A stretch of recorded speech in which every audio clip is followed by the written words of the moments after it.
Welcome to a brand new episode of TVGP's Critical Misses. I'm your host, Boston. Joining me as always is Moonpir. Hello. Last episode, we did my second covers playlist here. Uh-huh. If you didn't listen to that, go listen to that one. Very similar Ow. to that one, I'll have the link to YouTube playlist here in the show notes as well. So if you want to listen Uh-huh. along, listen to the whole thing first, listen to it later, it's up to you. I'm not your boss. Doesn't matter. Do it song by song. You Yeah. know. Yeah, take the journey with us. That's the recommended path. Um, Yeah, if we really wanted to amp up the episode time here, you could just insert each of the covers after we that's talk right. about before we talk about them. That's right. Last week, I had the pleasure of going along track by track with my playlist, and I'm going to let Moon do the same for his playlist. I'm going to turn the floor over to him. Moon, take it away. Thank you very much. We're going to start with track one here, which is Bed of Roses by Hinder. Original performance of this was Bon Jovi. There's a theme there's a couple of themes running throughout my playlist, we'll call it. Okay. A lot of it is new metal related, which Boston Sure. is probably thinking, yeah, there was a lot in there of Mm-hmm. new metal. There's also a fair few where I heard the cover before I heard the original. Gotcha. Um, and then on hearing the original, I was like, yeah, no, the cover did it better. I Right. prefer the cover version. And this is one of those songs that, like, I heard the cover and I was like, yeah, better. Like, him to do this great song called Bed of Roses. And someone who I worked with at the time was like, hey, hey, that's a Bon Jovi song. And I was Right. like, really?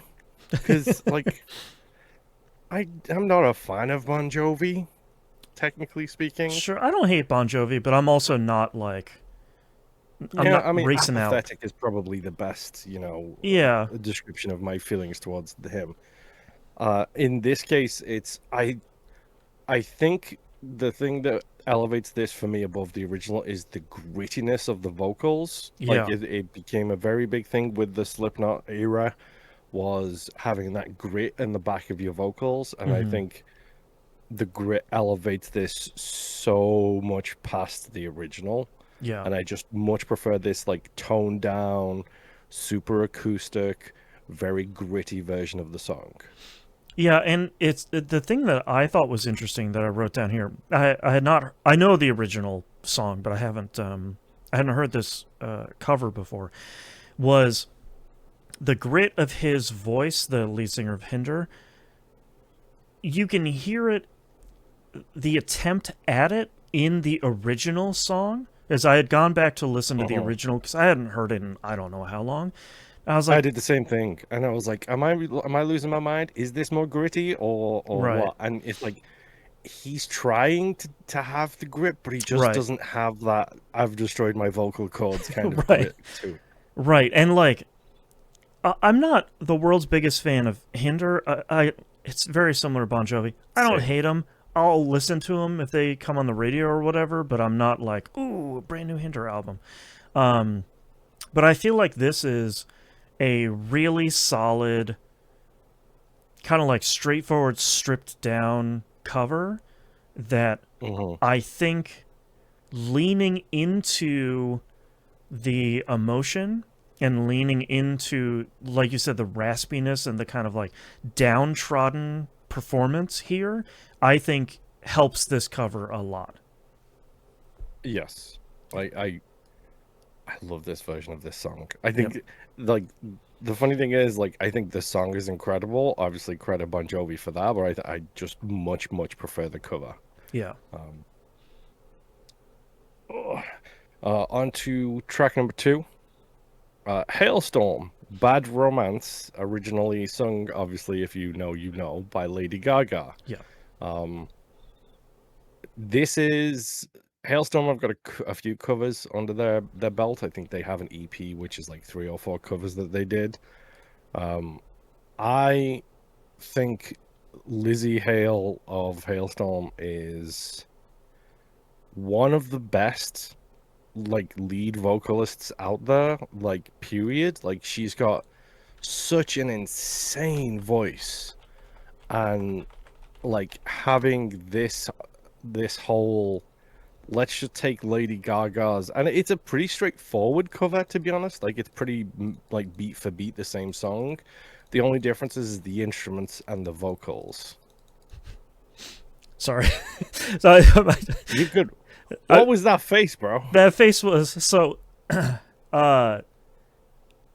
Take a trip with me here. You had mentioned Okay.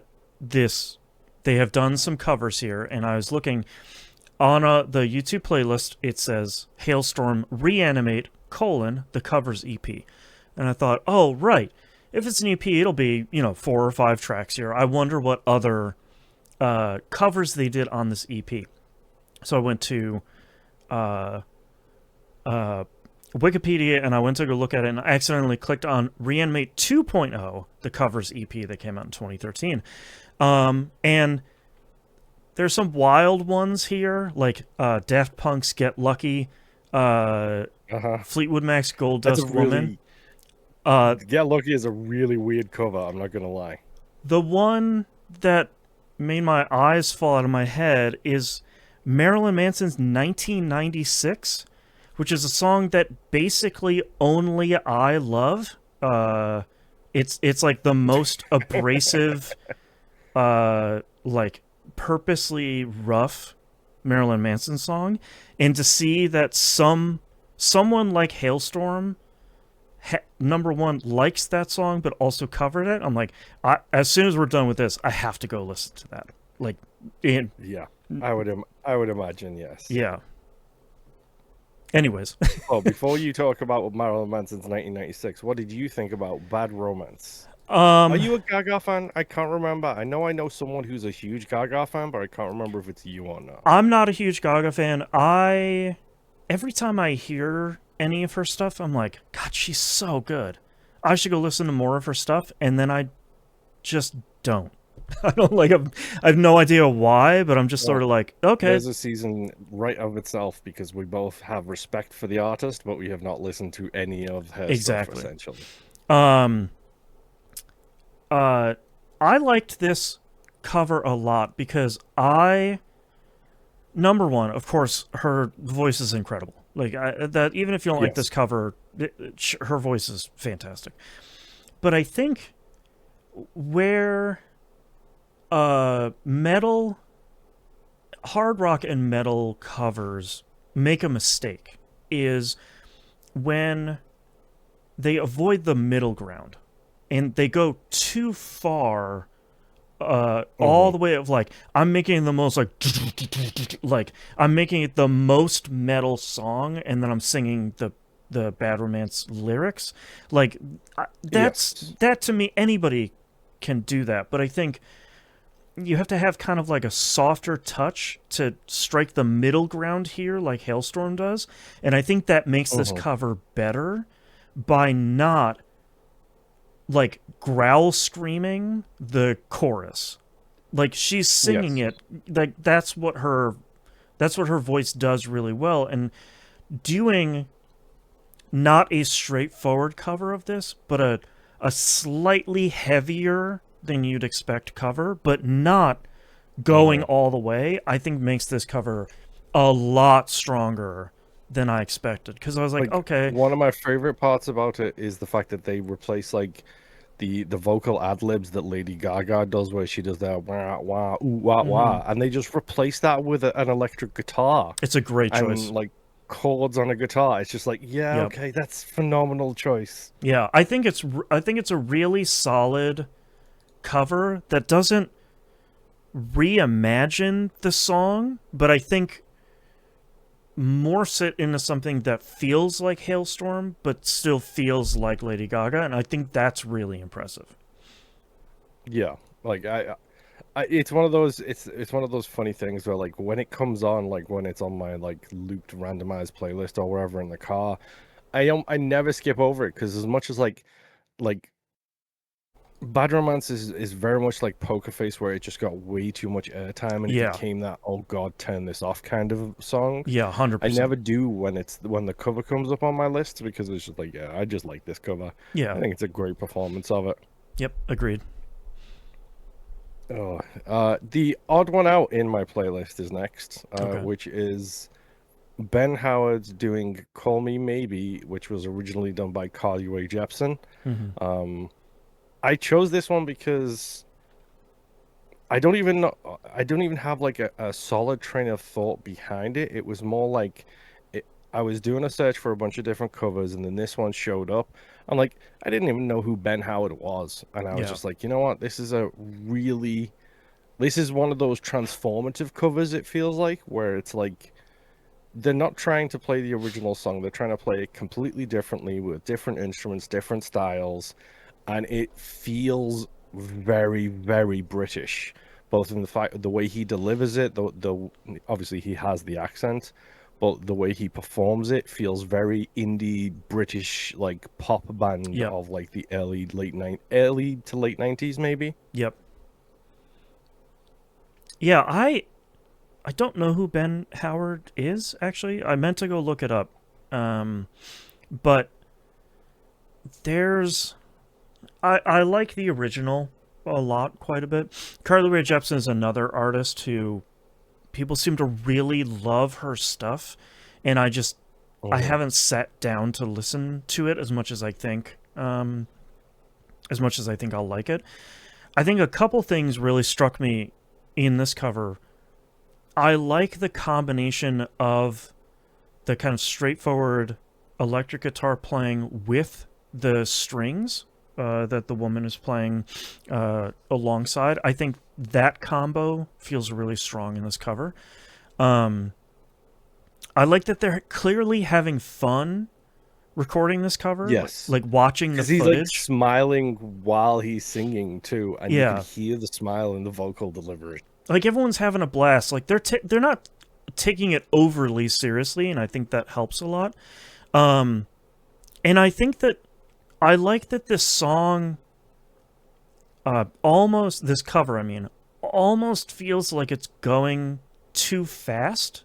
Like they're just on the Yes. precipice of like falling over because their cover is moving so quickly. But there's something about it that like driving nature of it, this kind of like pinwheeling running sort of thing, I think works really well for it. Um, and it's just kind of like it's one of those covers that's like, all right, you guys just had fun. You picked a cool song and you Yep. had fun playing it, and everyone had fun. And it's like the Marge Simpson meme of like, I just think it's neat. You know, it's like it's great. Yes. It's not life changing. I think it's neat. Yeah, I just think I think it's a great performance, and again, it's a live lounge performance, Radio One live lounge. Yeah. Like it's one of those ones where it's like, yeah, okay, do your cover, and oh, who knows, it's really good. It turns out. Um, my next track, I already lost count of the tracks. One, two, track four. Hmm. All That Remains, The Thunder Rolls, originally done by Garth Brooks. Yep. So. This is a song that I thought was an original song, another one. Oh, okay. I did not know this was a cover until someone pointed it out to me because apparently Garth Brooks does not like having his music anywhere online. He is Metallica of the late Oh, 90s. interesting. I'm not sure Like I knew that. Huh. I'm pretty sure his stuff is not on Pandora, it's not on Spotify, it's not Sure. anywhere like that because he just wants the album sales. Okay. So the only exposure I had to this song was this cover of it. Okay. And then when I went and heard the original, I was like, yeah, the original's trash. Like, no offense. Like, I I don't like the original performance of this, but this is that wonderful cross section that we were talking about last episode of how easily country flows into metal and metal flows back into country. Right. Um, Like, I love it. I, your reception of the original is funny because this is an all-time country classic. It's like one of the biggest country songs Uh-huh. and like one of the biggest songs he's recorded. Um, and I didn't recognize this song until they sang the chorus, and I was like, "Oh, that's right, the Garth Brooks song." Right, right, right. Um, I I think this is a really solid cover. I really don't like when covers cut out parts of the song. They drop the entire last verse. And I think that's a real bummer because the last verse of the song is Yo, she kills that dude to make sure that he's not going to go out and cheat again. Which Mhm. I think is great. I think it's a real bummer Oh, that it's another death ballad for our death ballad season. that's right. Um, I think his voice is really solid. I wish it didn't have the effects on it that it sometimes has on it. I kind of wish we got Yes. his like his his clear vocal track, but I get it. Um, I think this is another one that I think it's heavy, but not all the way heavy. And Mhm. I think that helps it. And I'm with you. Like I think it's a solid cover. I am also a big fan of solid rock covers of country songs because I think you can do some fun and interesting stuff from the melodies and instrumentation from country songs that seems to translate pretty neatly over to a rock track. I think this is kind of like Mhm. proof positive of that. And like Hurt is arguably the best country song I've ever heard in my life, and that's originally a Nine Inch Nails song. Like, Right, right, like it does go both ways. It's very difficult to do it both ways, and maybe it's Johnny Cash being the one who did it right. is what's kind of made it that way. But like the biggest thing for me is like on this cover is like it feels more intense than like what I remember of the original, Right. and I think that fits the song a little bit better, kind of thing. Sure, true, true. Next track number 5. Insert number here. Placebo. Running Up That Hill, originally done by Kate Bush. This Yep. is one I wasn't sure if you would have heard the cover I was going to lay out in front of you or not. I oddly have not. Okay, because this is one I was concerned where I was like, I don't know how much Boston knows about Placebo. I Hmm. don't know if this is one of those English bands that he really got into, like Muse, before everybody else Right. did, kind of thing. What is your history on Placebo? Because I have a very limited history with them, but one of my best friends on the planet is like Placebo's number one fan, essentially, in the UK. So listening to this cover, I was like, "Oh yeah, Placebo."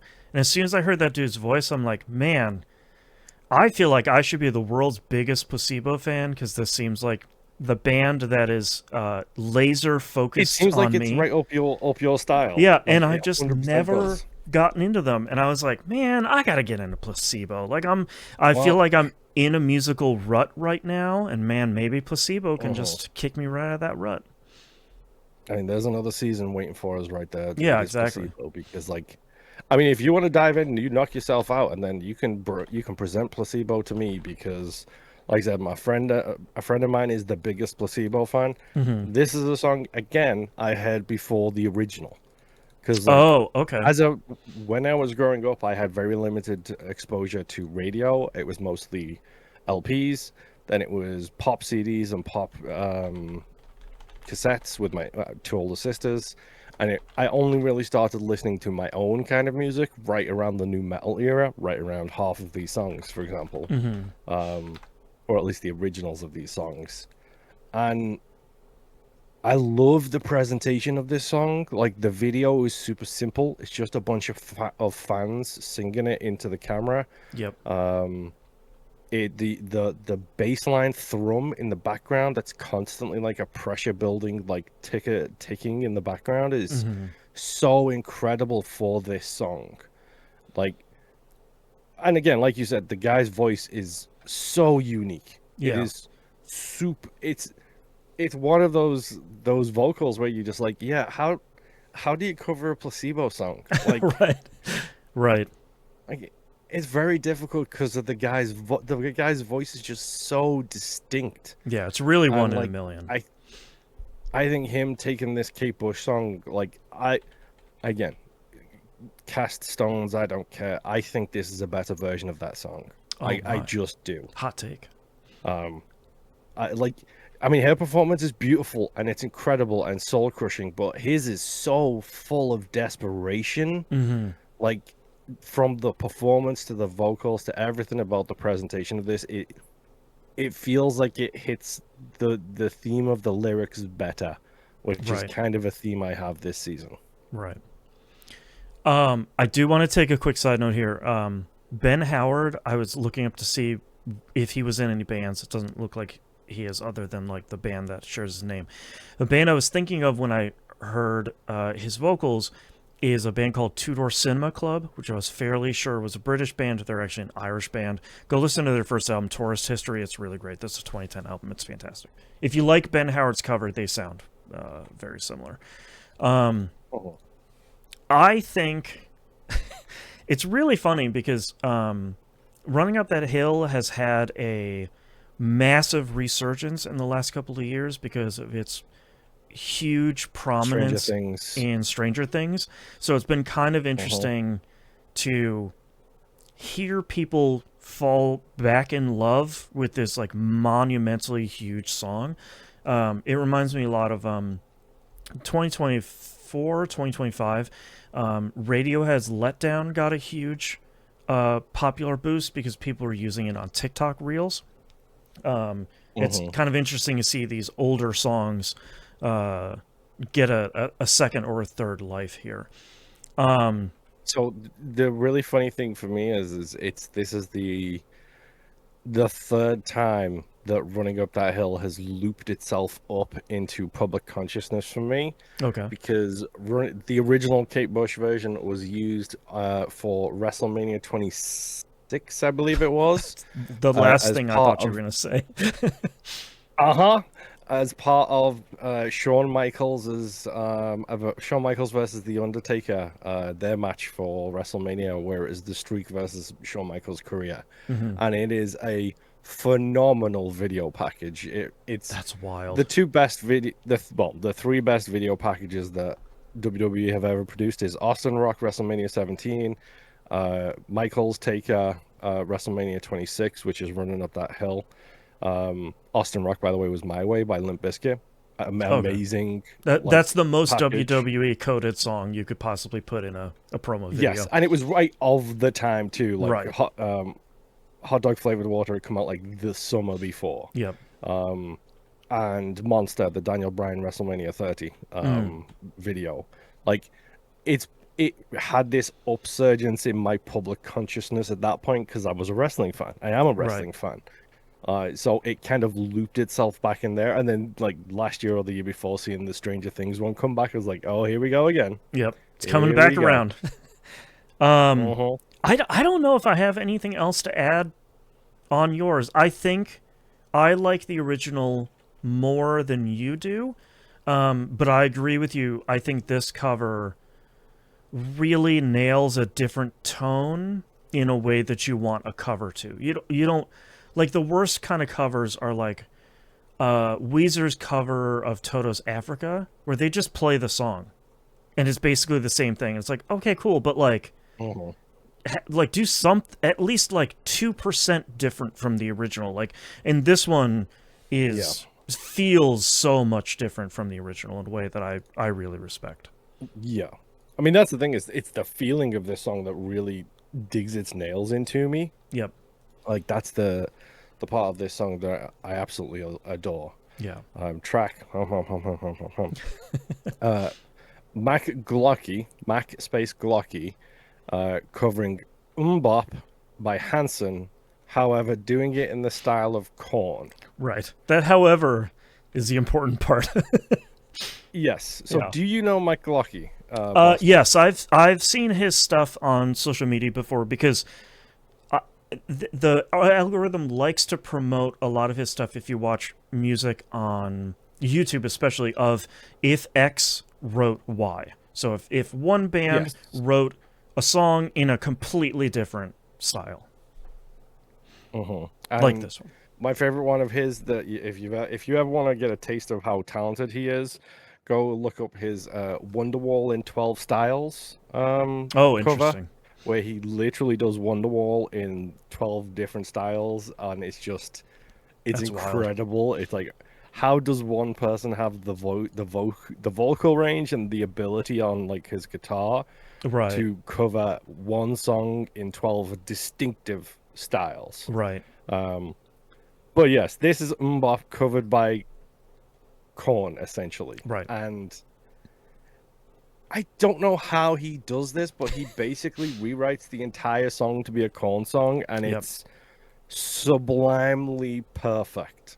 Yeah. Like we've talked about transformative covers. This is definitely a transformative cover, and I Yeah. don't know how someone other than Jonathan Davies can perform that kind of vocal, like ad libs in the middle of a song. Like he turns the bop part of the song into a Korn ad lib essentially. Yeah, it's like the Jonathan Davis scatting thing that he does. Like he nails that Yes. part. I think.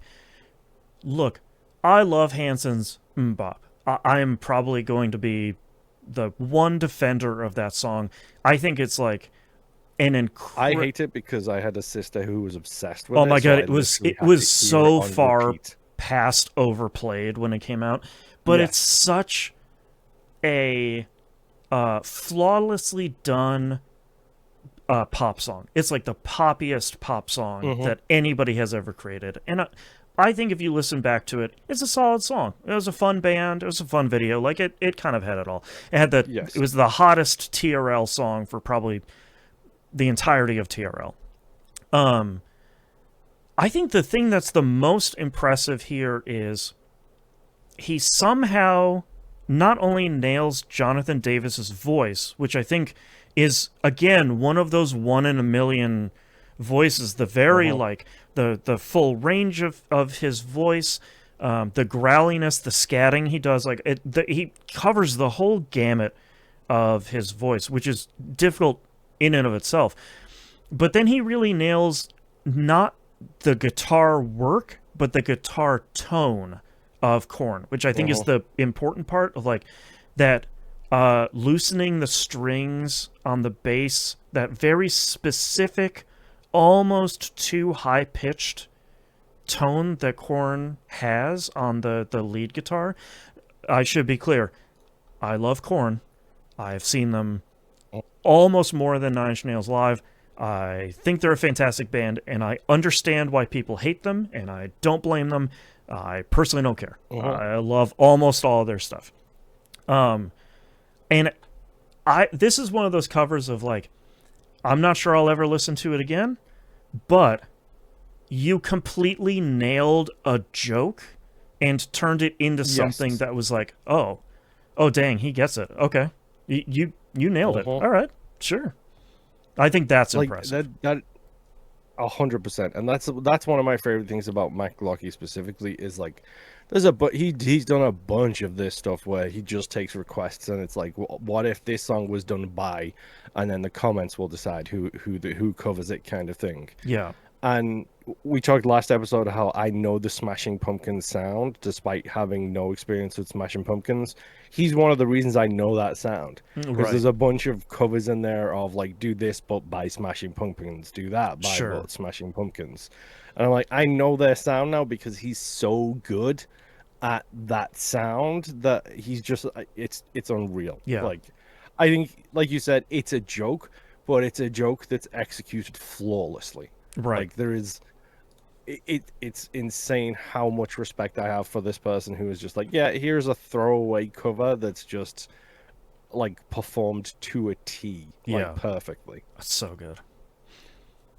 My next track is Flurry and Jung Youth with an in the end quote unquote epic cinematic cover are by original song by Linkin Park. This we'll get to it. There's two of these songs, two Linkin Park songs in this playlist. Yep. I was in a very new metal state of mind when Right. I was listening to these. Apparently, there's two ways to cover Linkin Park. You do a cover and you hope that it's good, Yep. or you completely change the song. Yeah. This is the completely changing of the song, and I think it works a shockingly really well like version of the song. Hmm. Like it's complete, it sounds different, it's performed different. They've got a female singer doing Chester's part and an MC doing Mike's part. It's I don't know how this works, but I feel like it does. I do think I prefer the original, but that's just me Sure. being a Linkin Park fanboy. But I like it takes guts to cover Linkin Park. It just Yeah. does. Uh, we And talked about that with Zeppelin in the last episode of like, okay, if you're gonna like slap it on the table and cover Zeppelin, you got to go all the way. uh Yeah. and like I think this is a solid cover. It's not one that's in my consistent playlist because the performance of it is not my preferred style of performance. Sure. So it's not like casual listening, but it's one that it showed up and I was like, okay, I'm gonna give respect where it's due. This is actually a pretty solid, like different version of a Linkin Park cover. Yeah. Um. To keep up the thing we've been trying to do here. Um. Of course, I know the original version of this song. This is like Linkin Park's first two albums are like 10 out of 10 all time bangers. The rest of the catalog is, ups and downs.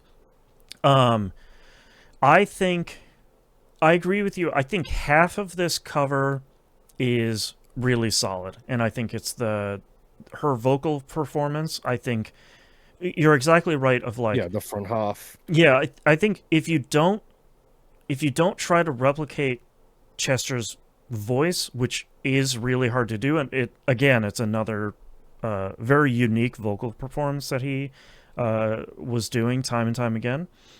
Um, I think this is how you cover his voice. Like you significantly change it to the point where obviously it's still like one of the most famous nu metal songs of all time, but Mhm. you're delivering a significantly different performance here.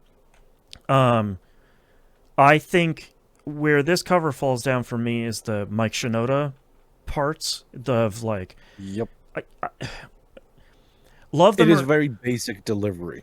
and like it's too close to the original while missing the mark. And I think the secret sauce of Linkin Park, original pre Scientology Linkin Park, is that back and forth play between Chester and Mike Shinoda, and like that kind of it's two different performances that somehow always kind of melded together really well. And Yeah. it's that like it's that thing you can kind of never reproduce without the two of them doing it.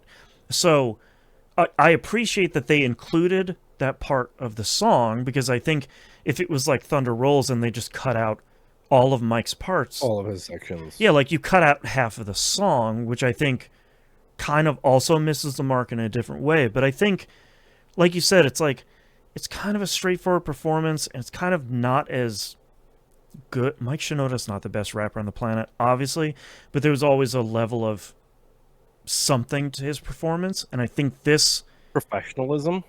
I don't know. There's always something like there's like a cadence. There's a delivery. There's like a like coming from the chest performance of his stuff. Like he leans all the way into it and like gives it his all. And this performance, I feel like from the male performer here feels kind of flat in a way that Yes. I think misses the original. But like I said, you kind of can't have this song without both halves of it, which is what made the original so good and sort of makes this one struggle a little bit, I think. It's also kind of what elevated Linkin Park to stand out from a crowd of new metal at the time. Yes, 100%. Because like it was, if you looked at stuff like Limp Bizkit, you had the DJ Lethal sort of stuff of like you got the scratching, that stuff like Deftones and I'm never gonna remember their name right now off the top of my head, but Incubus, sorry. But like they did, but then the kind of like Walk This Way Aerosmith sort The of MC. yeah, like the Yes. MC and the rock part somehow melding together, but not being just a featuring this artist. It's like, no, that's all of this stuff is in the same band, and a lot like Arcade Fire. Who, if anyone hasn't seen Arcade Fire, there's like 17 people in the band all on stage at the same time, but it all comes together and it works really well. And that's what Linkin Park had. It's like, okay, there's like two different, like Mr. Han, It's what that like thing, like yeah, you that don't side. realize that there's like 7 members of Linkin Park until you see a photo of them. Like, wait, I thought there was like 4, Right. and it's like no, there's like 7 of them. Yeah, and but it all kind of came together perfectly. It's like that lightning in a bottle sort of thing, and I that's Uh-huh. impossible to recreate, really. Yeah. Yeah. My second kind of joke here, because I feel like I ended this particular playlist heavy, not Sure. stylistically heavy, emotionally heavy. Right. So I was trying to lighten the mood a little bit before we got into the darkest section. Right.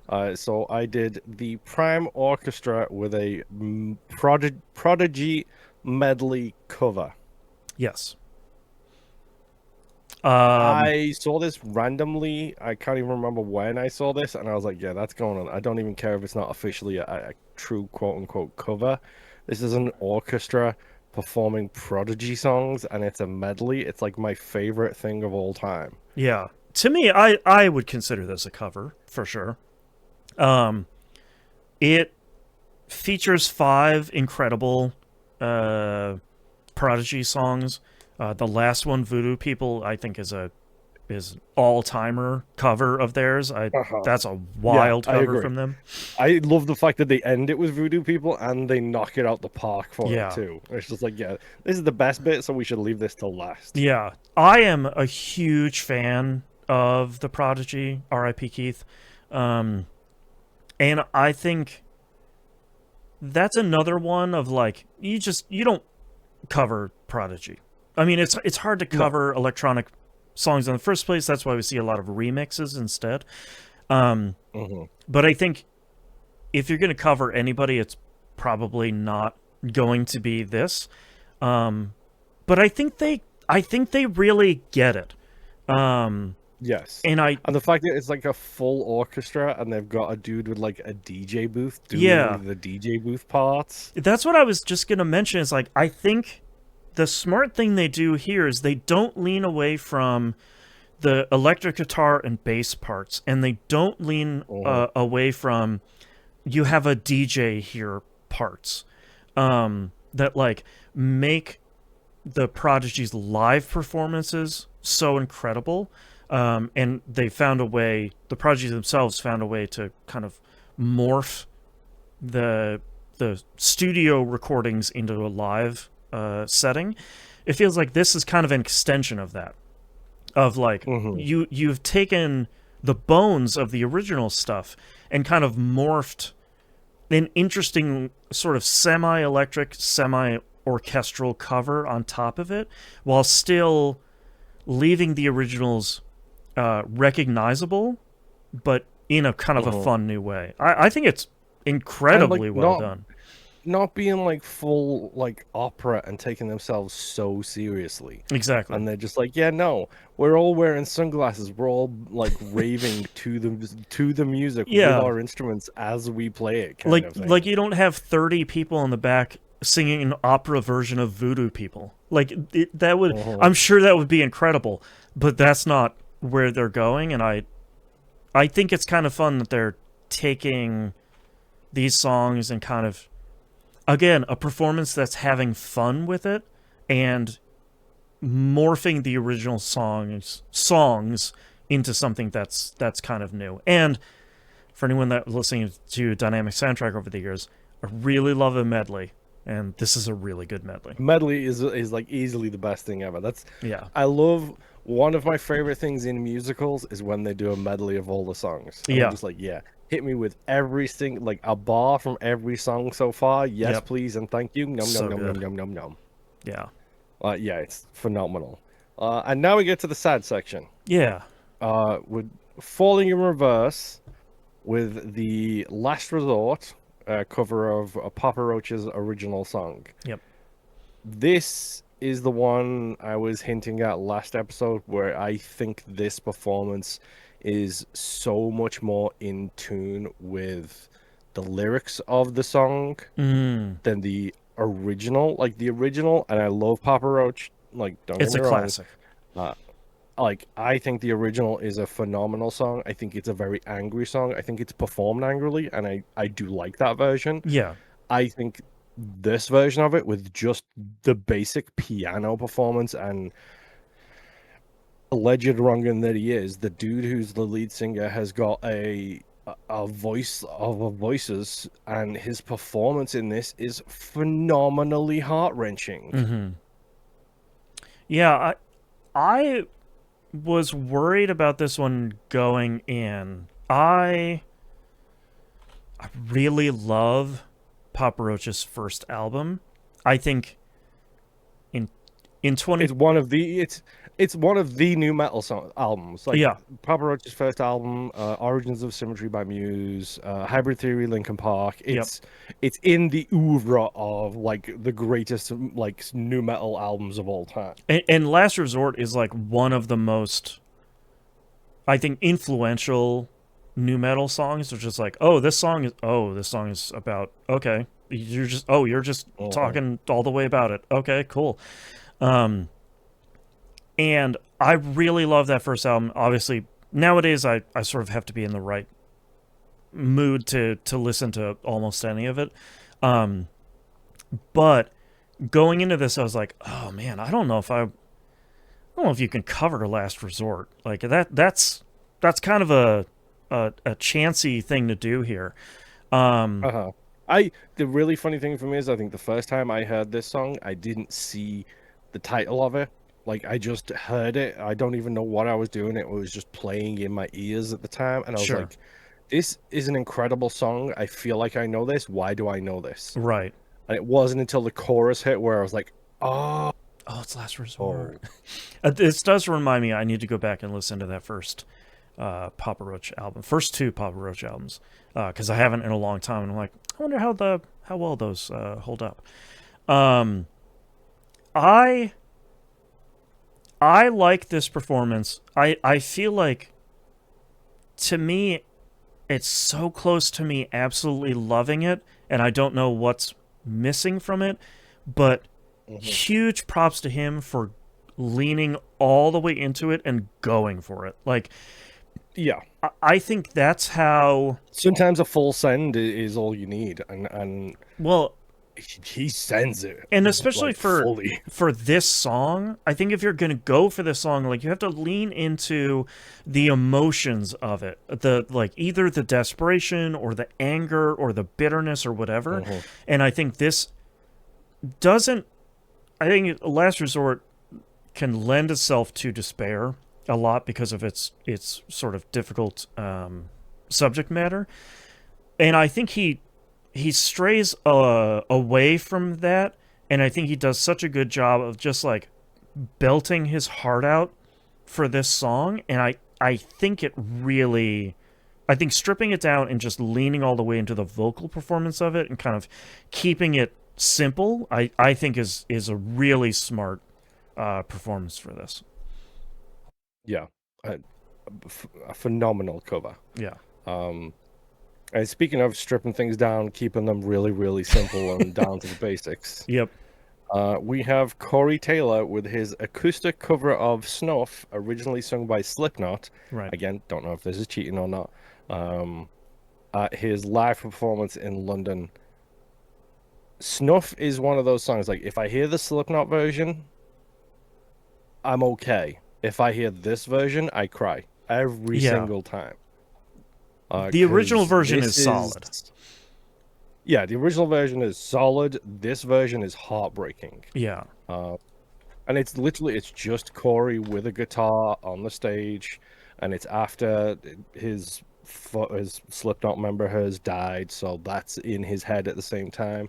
There's many clips out there of Slipknot trying to perform this song and him being unable to perform it because it was so heart-wrenching. Um, like, do you know the history behind Snuff, by the way? Yeah, and what's really interesting is uh listening to this song, I know of Slipknot's Snuff. And so there's a couple of things. I underestimated how beloved Snuff is, both as a Corey Taylor song and as a Slipknot song. And I don't think I understood how huge it was until you watch this video and you hear the overwhelmingly excited reception for this performance. Yeah. But then I watched them perform this, watched Slipknot perform the song in 2023, 2024, I think it was. And to hear an arena that's massively bigger than this performance also go bananas for that cover. Yes. And the like you said, the infrequent performances of this song for understandable reasons was really, really interesting to hear that there was a level of excitement for both of those sides of the performance. And then it reminded me of I've only seen Corey Taylor perform once live, and it wasn't for Slipknot and it wasn't for Corey Taylor. It's actually for Stone Sour. I saw... I'm assuming it was Stone Sour, not CMFT. It was not. No, it was not. But I saw them in... It was either 2002 or 2003. I think they were opening for Korn. And his voice was shredded. Like, he's getting over some sort of cold and had a ton of trouble performing. That was, like, not too long after Bother came out. That was, like, Stone Sour's first big hit. Yes. And he got so choked up when the audience took over singing that song for him, and then all of the rest of the songs that they played. And that reminded me so much of this performance of, like, it's very much a thing of, like, you're writing, you're performing music that's touching so many people in such a, like, a core way that, like we've talked about before with other people's art, you've just handed this art over to somebody else, like something that has meant so much to you and is like ripping your own heart out every time you perform it, but then it has morphed and manifested into something different for your fans that are kind of feeding that energy back to you in this kind of interesting, kind of positive reinforcement back to Corey Taylor as a performer. Yeah, and, like, to be honest, it's one of those things where you don't see many humble performers. Right. It's one of the things I always adored about Chester Bennington. It's one of the things that I absolutely adore about Corey Taylor is he seems to be aware that he is being given something special, and he doesn't let it overcome him. Like, right. He appreciates, like you said, like, if you saw him live and he couldn't perform and the fans took over for him, like, how many lead singers would allow that to happen, let alone be grateful or emotionally like would Axl Rose be okay with that? No. Right. Well, and it's interesting too from this performance that the audience is so excited about it, and everybody in the audience knows this by heart and is on this song from second one. And a lot of times in this performance, he asks for help. Right. He literally asks for help too. And there's a lot of times in this performance, they're so much louder than he is. And I love when a performance captures, like a recording, a like professional recording of a performance captures that passion from the audience, and the artist is having you sing along with them and is into it, as opposed to like, no, this is an acoustic. You hear some artists being like, it's an acoustic performance. You can't sing along with me. Like, this is me performing at you. I Yeah. love that that's not the case here. It's like we're all letting something out, the performance and the audience during this song. Like, just let it out, man. Hmm. Yeah. I like his emotion in this song is incredible. His delivery is incredible. Yep. He This specific cover, I will always get hung up on the line, "Angels like to keep their wings." Yep. In the regular song, it's fine. In this, it kicks you in the teeth, Yep. kind of like with feeling. Yep. It's an incredible cover. It's arguably one of the best covers I've ever heard in my life, and it's obviously same singer and everything, but the performance difference is unreal. Well, it's fun too because how many times do you get to have a performer cover their own stuff for something completely different, other than Hmm. like Alison Krauss and Robert Plant? That's like the most obvious case. But like, how many times do you get the opportunity to say like, this is a song in both of my band's styles, and it Hmm. works perfectly for either one of them. If you have never seen it, by the way, he did actually put that full live performance up from that show on his YouTube channel, Oh, and great. it's like I think it's like maybe 2 hours long, and it's incredible from back to front. That's Because cool. he also brings out like some Stone Sour people and does like just acoustic covers of Stone Sour Oh, songs as that's well. cool. Like it's incredible. Um, Second to last track, officially the last track here. Yes. This is Zentreya and the former V Shoujo Girls crew Yep. performing One More Light by Linkin Park. This is another song that makes me cry every time I hear it. It doesn't matter if it's a cover. It doesn't matter if it's the original. It It's heartbreaking. it's just yes, Yeah. and it's especially heartbreaking when you know who sings it and then what happened Yep. to that particular singer. Um, this is a very run-of-the-mill cover. Like it's not a transformative cover like we talked about earlier with the other Linkin Park song. Right. Um, it's made more interesting by the fact that Zentreya doesn't use their actual voice. Zentreya is a huge fan of anonymity. So as such, Zentreya uses basically Microsoft Ed to do their vocals. Sure. Um, so it's a very produced version of it, but the chorus in this kills me every time when you've got all of the the former V Shoujo crew, Right. all singing the chorus at the same time. I'm like, okay, now I'm bowling kind of Yeah. situation. Yeah. It's interesting because I don't. This is kind of the era of Linkin Park where I was kind of past listening to them, but every time, Honestly, same, eh, same. yeah, up until like the most recent iteration of Linkin Park, whenever a new album would come out, I'd listen to it, of course, and I'd be like, okay, are they capturing something that I'm interested in again? The answer would kind of be no. It wasn't. They're not bad. Mhm. I'm just sort of like, I'm not really here for whatever's going on. I didn't even realize Castle of Glass was a Linkin Park song until like 5 years after it came out, and I was like, Yeah. wait, this is Linkin Park? Yeah. Like it's not hashtag not my Linkin Park kind of Right. thing. Where Right. like it feels like Linkin Park are like the Madonna of new metal, where they had like version one, version two, and now Yeah. they're on like version four, maybe now with the new singer. Um.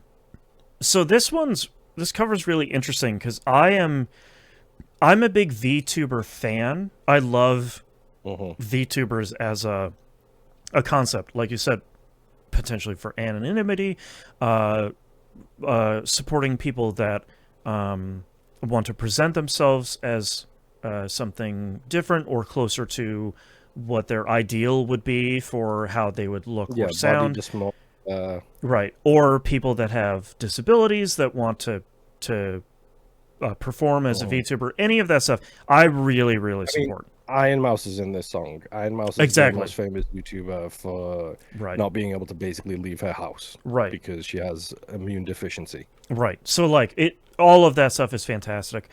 I I'm not a VTuber. Oh, next cover season, bro. I'm just gonna get all of the VTuber covers. We'll do a Perfect. season of VTuber covers I just for love it. you. So like I'm a big VTuber supporter. I really like the VTuber stuff. I'm not a big VTuber watcher. Not because Hmm. I dislike them or anything. I obviously don't. I just Same. I've never found a VTuber creator that I've clicked with really. Yeah, Um, for me, it's about time. Like I yeah. just don't have that time, or when people stream is usually like I'll occasionally jump into your streams, but that's usually when I'm on lunch at work, kind of thing. Like Hmm. most of the time, I'm working or doing something else, and I Right. don't have time to sit down and just catch a stream and pay attention to it, kind of thing. So I all of that being said, I think this cover is heartbreaking. Like it is Uh-huh. just like, And especially because like I think they released this on the anniversary of Chester's death, oh and it boy. says at the start, like thank you, Chester, and it says at the end, I think as well, to like make sure everybody's kind of okay, like Yeah. ask people. Yeah, it's like you said, it's not the most expertly made cover. It's not transformative. It is not the heavy metal version of One More Light.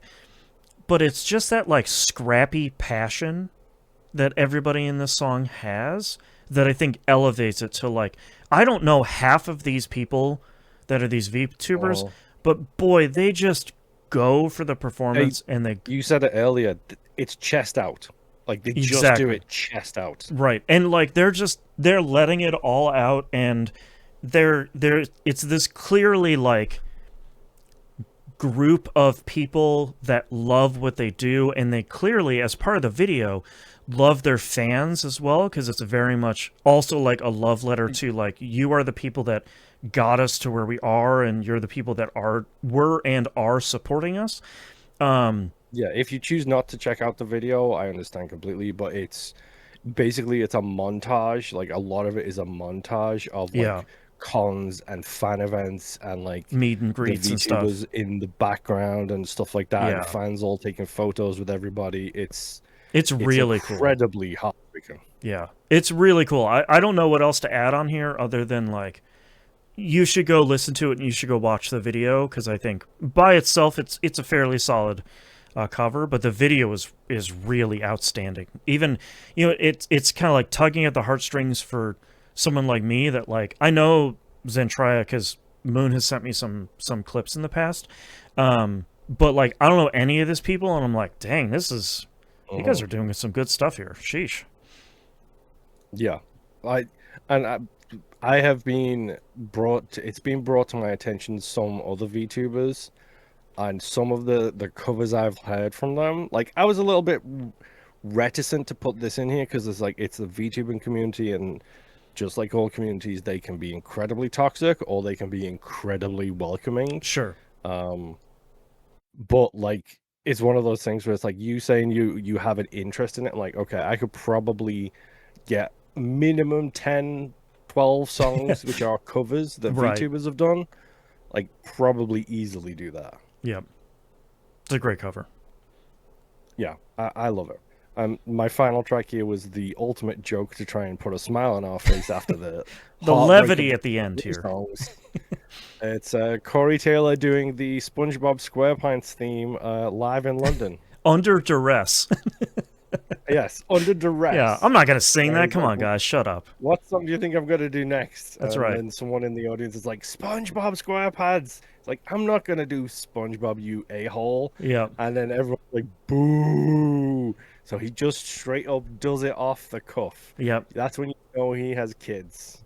It's it's a really good cover, man. Like he nails that performance from the intro, and like it's probably the closest that I've heard someone perform that surprisingly difficult theme song because you're kind of doing it Uh-huh. as like a gruff sea shanty. Um, He's got the voice for the pirate though too. he He's got does, that yeah, grit and that yeah. thing left.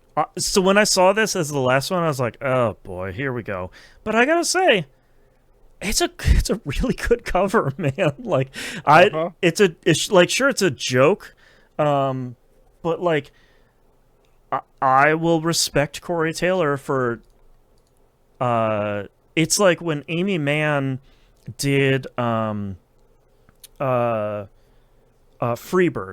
Someone in the audience was like, "You should play Freebird," and Amy Mann does like the saddest acoustic stuff on the planet, and she's like, "Okay," and then just belts out Freebird. It's like, oh, okay, well, okay, great. Like I love that about this performance too, of just like, okay, I'll play SpongeBob, and just nails it. And it's like, okay, great. Yep. And Kudos. then the fact that he ends it with while laughing at the audience too, Yeah. where he just like, I hate all of y'all kind of thing. He's clearly still having fun too, so like that's Oh, 100%. that's half of it. So, yep. All right. But yeah, that's it. That's the covers. That's season 2, episode 2. That's right. Of Done. season. Thanks everyone for listening. If you'd like to, well, next episode will be a brand new season. If you'd like to hear how this new season, this upcoming season, was decided via a surprising coin Dude, flip. I regret it already. I regret it already so much. You can hear that over at patreon.com/E1M1 or E1M1.cash. Those ones are the numerical digits. The $5 tier or higher will get you the sort of fly on the wall, uncensored sort of thing. I think it's a really great episode. I hope people really enjoy it. I think it's super great. You can get a little sneak peek of how we figure out this show, kind of produce it, talk about the real behind the scenes stuff, and then figure out what the next season is going to be. Okay. I think that's it. Thank you so much, everyone, for listening. Hopefully you enjoyed this season as much as we did, and we'll see you all next time. Bye. Bye.